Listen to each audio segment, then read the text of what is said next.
Hi, it's Maggie the Irish Gypsy here to bring you your June 2024 general reading. We're looking at the first half of June, roughly from the 1st to the 15th, and this reading is for the air sign of Libra. Welcome. I hope everyone's doing well. You are most welcome here. Thank you so much for taking the time to be here and to watch these videos. It's a real blessing to be able to do this, and you are part of that blessing, so thank you. Libra, if your sun, moon, rising, or Venus sign is in Libra, this video is for you. If you're cross-watching for a Libra, and this video is also relevant. It's a general reading, so of course that usually means it may resonate a little differently for everyone who watches. But if you know any or all of your sign placements, sun, moon, rising, Venus sign, watch those as well for additional insight and perspective. And if something really hits home for you, if it really resonates with you and you'd like to peel it back and take a deeper look, or you simply like the reading style, if you're interested in a personal reading with me for yourself or as a gift for someone else, please feel free to email me directly at maggie1mcguire@gmail.com. You can also see that contact information by clicking the description of this video. I'd be delighted to hear from you. And I can usually get back to you with more information within 24 hours. I do offer a pretty wide array of reading options in all areas of life. There's something in there for everyone, different types, different lengths, styles, budgets, spreads. There's always something you could pick in there. And I'm pretty diligent about the timely scheduling of personal readings too, if that's important to you. So if you're interested, please email me. All right, Libra, let's see what the first half of June looks like for you. I am using the Royal Deluxe Tarot, clarifying with the Gilded Tarot, both by Ciro Marchetti.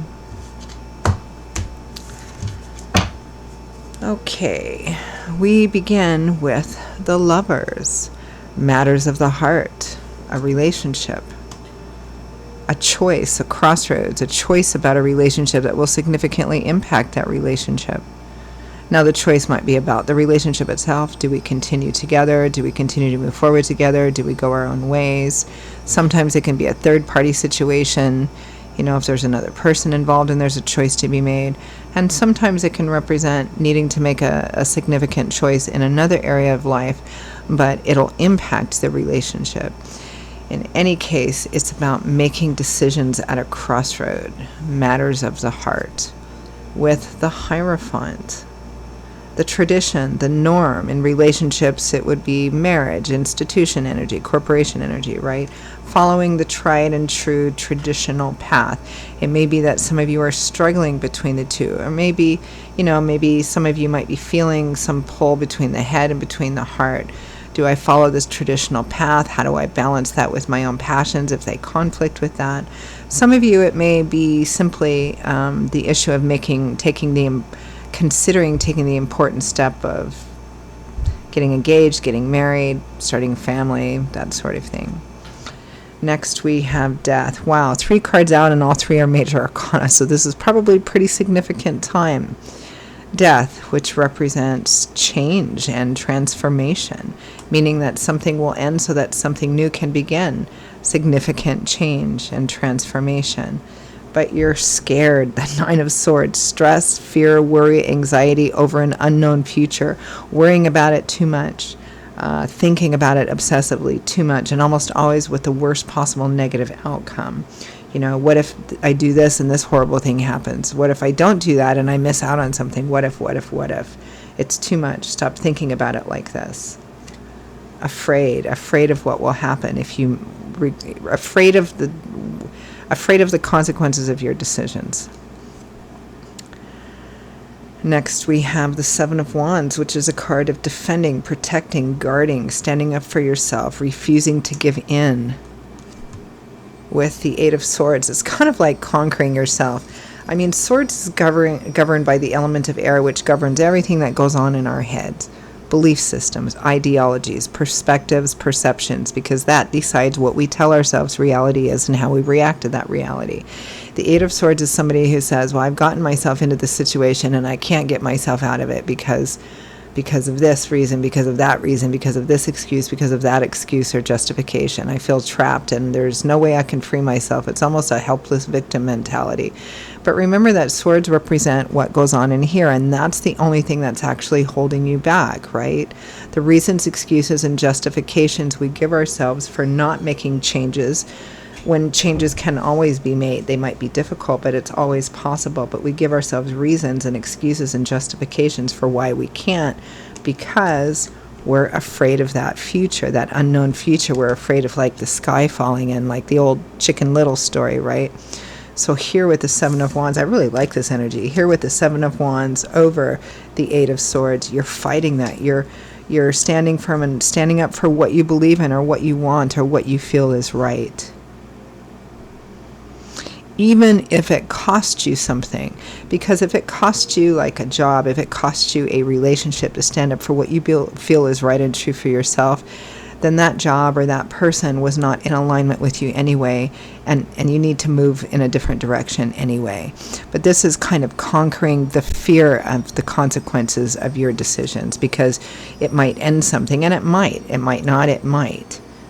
But if it does, then you would have had to compromise everything you believe is right for yourself in order to remain in it anyway, and that's no good, because that just breeds contempt and resentment and bitterness over time.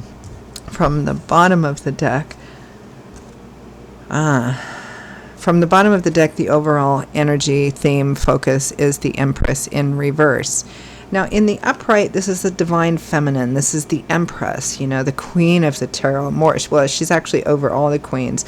The Emperor's natural mate. This is the divine feminine, sensuality, fertility, abundance, somebody who is loved, nurtured, pampered even a bit, indulged, self-care, It's a beautiful, beautiful energy. But in the reverse, this is somebody who's feeling like they're not being nurtured, they're not being appreciated, they're not being valued, they're not being very well taken care of or nourished in some way. Again, it might be this relationship. For some of you, it's about what are you going to do about it. It feels like a lot of you have tried and tried and tried, but you're afraid of the confrontation. You're afraid of that crossroads. You're afraid of making a decision, because that decision might cost you the relationship, or the decision to move into another direction might cost you that relationship. It could be job, feeling that way in a job, but again, you're afraid to make the decision to leave because, well, what if I can't find something else? Or what if I can't find something that pays as well? Or what if, there's all these what ifs that's keeping you stuck, even though you're feeling like the opposite of the Empress, like somebody took the Empress, dragged her off her throne and went and threw her in a junk pile in a junkyard, right? Nobody should feel that way. So, but the biggest battle here is saying, look, it's going to be either this or this, and if it's not going to be that, then I need to leave, and being afraid of the consequences, which are understandable. The biggest battle here, it feels like it's that.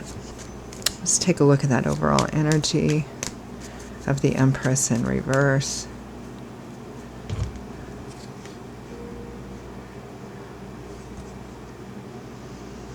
Judgment, yeah, crossroads. There's a choice to be made. The Ten of Wands, feeling at the end of your rope, overwhelmed. Tens represent cycles ending, so this has to be laid down. You've been carrying it for too long.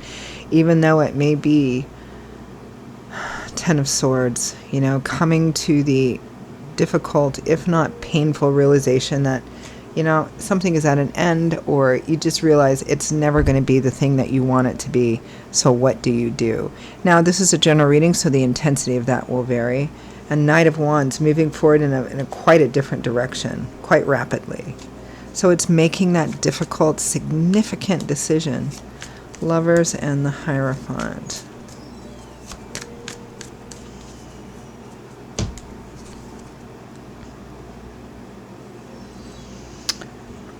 Yep, Wheel of Fortune, change, like death.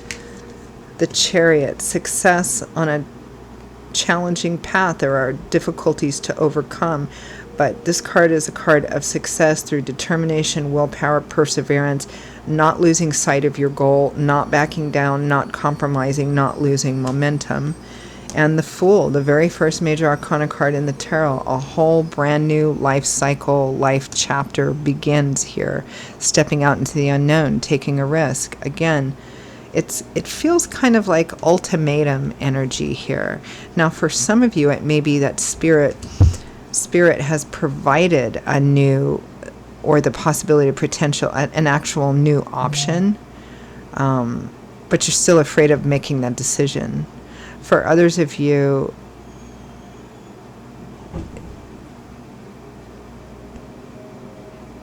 it's you initiating that change, spirit supporting it, but it's scary. It's, it's the Fool. It's stepping out of your comfort zone with absolutely no idea how it's going to work out.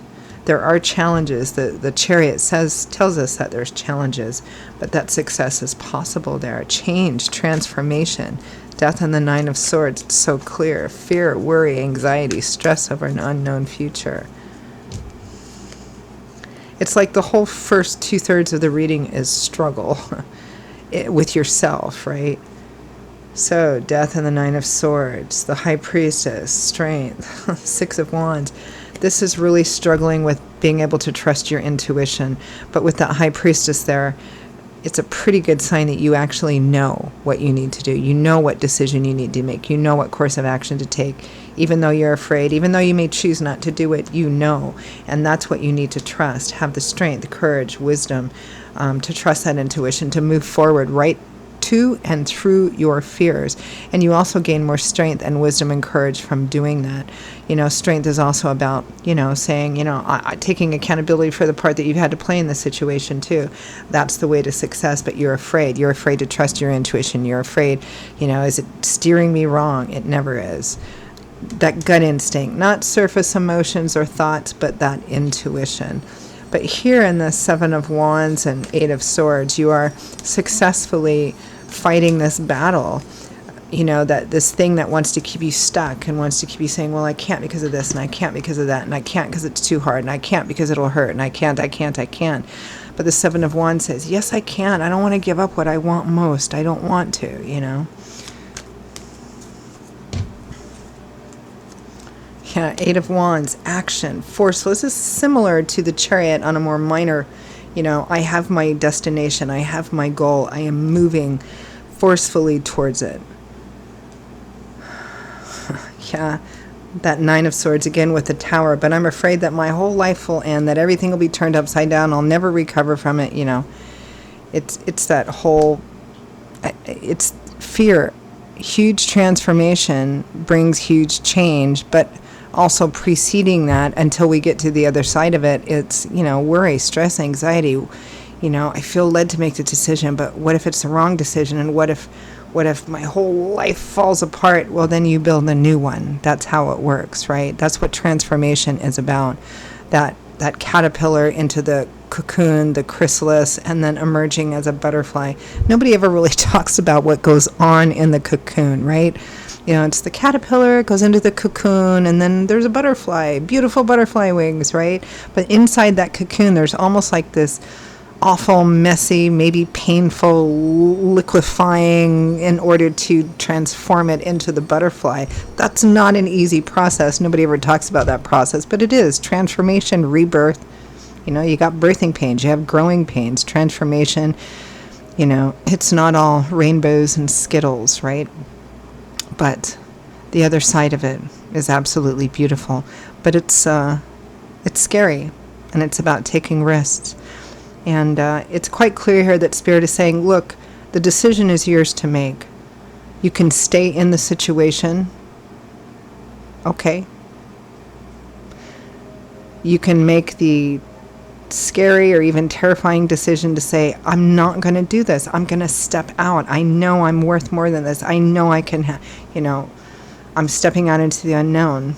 And the rewards are also significant and profound, but so is the fear. So no judgment, but it's pretty clear what Spirit is saying here. All right, let's end with advice, guidance, feedback from Spirit.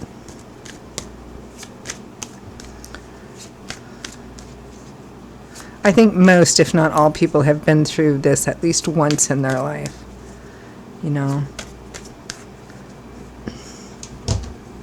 Okay, advice, guidance, feedback from Spirit. The Lovers again. The Three of Swords. There might be some emotional pain, distance, separation, perhaps even a breakup.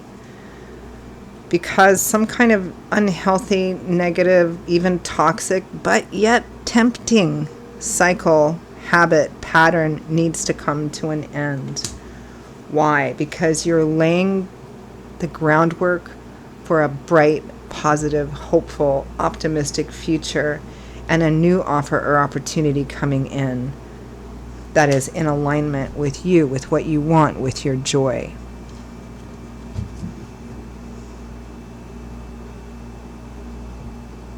Okay, I'm going to leave it there. Libra, those are your messages for the first half of June. I hope that what Spirit has shown us through the cards here has been helpful for you.